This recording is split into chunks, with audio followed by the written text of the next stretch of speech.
The Trolls had just decided to roast the dwarfs now and eat them later. That was Bert's idea, and after a lot of argument they'd all agreed to it. "No good roasting 'em now, it'd take all night," said a voice. Bert thought it was William's. "Don't start the argument all over again, Bill," he said, "or it'll take all night." "Who's a-arguing?" said William, who thought it was Bert that had spoken. "You are," said Bert. "You're a liar," said William, and so the argument began all over again. In the end they decided to mince them fine and boil them. So they got a black pot and they took out their knives. "No good boiling 'em.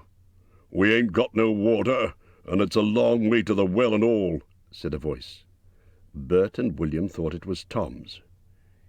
"Shut up," said they, "or we'll never have done, and you can fetch the water yourself if you say any more." "Shut up yourself," said Tom, who had thought it was William's voice.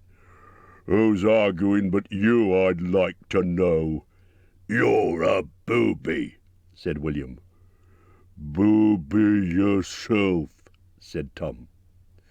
And so the argument began all over again, and went on hotter than ever, until at last they decided to sit on the sacks one by one and squash them, and boil them next time. "Who shall we sit on first?" said the voice. "Better sit on the last fellow first," said Bert, whose eye had been damaged by Thorin. He thought Tom was talking. "Don't talk to yourself," said Tom. "But if you wants to sit on the last one, sit on him. Which is he?"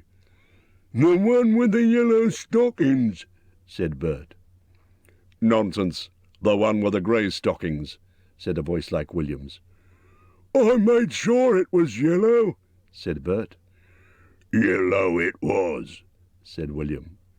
"Then what did you say it was grey for?" said Bert. "I never did. Tom said it was." "That I never did," said Tom. "It was you." "Two to one, so shut your mouth," said Bert. "Who are you talking to?" said William. "Now stop it," said Tom and Bert together. "The night's getting on, and dawn comes early. Let's get on with it."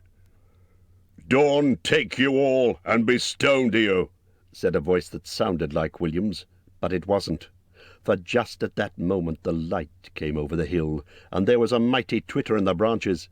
William never spoke, for he stood turned to stone as he stooped, and Bert and Tom were stuck like rocks as they looked at him. And there they stand to this day, all alone, unless the birds perch on them. For Trolls, as you probably know, must be underground before dawn, or they go back to the stuff of the mountains they are made of, and never move again. That is what had happened to Bert and Tom and William. "Excellent," said Gandalf as he stepped from behind a tree.